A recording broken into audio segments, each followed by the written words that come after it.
যে বুকে মাথা রাখার কথা ছিল মিথিলার, সেখানে কেন অন্য নারী? হঠাৎ সামাজিক যোগাযোগ মাধ্যমে একটি ছবি ঘিরেই এমন প্রশ্নের উদ্রেক। ছবিতে দেখা যাচ্ছে কলকাতার পরিচালক সৃজিত মুখোপাধ্যায়ের বুকে মাথা রেখেছেন রীতা ভরি, আর তার সঙ্গে সেলফি তুলেছেন পরিচালক। মঙ্গলবার হঠাৎ এ ছবি পোস্ট করে সৃজিত লিখেছেন, জমা খরচ হিসেব নিকেশ, কোথায় শুরু কোথায় বা শেষ, কেমন আছো, অনেক বছর পেরিয়ে এলাম, হঠাৎ তোমার দেখা পেলাম, কেমন আছো।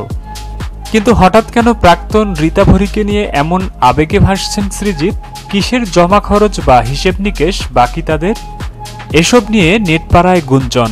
এও প্রশ্ন উঠেছে, তবে কি আবার নতুন করে পুরনো প্রেমের সাগরে ভেসে চললেন, নাকি হঠাৎ দেখায় জাস্ট পুরনো স্মৃতি রোমন্থন?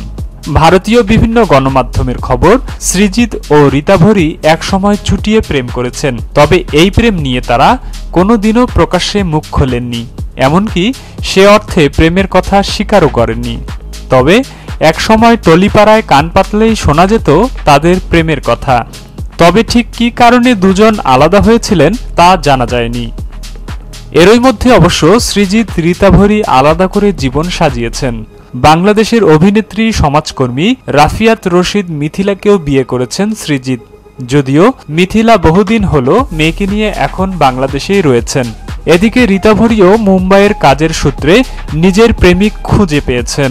চিত্রনাট্যকার সুমিত অরোরার সঙ্গে সম্পর্কে রয়েছেন তিনি। নিউজ ডোর ডেস্ক রিপোর্ট।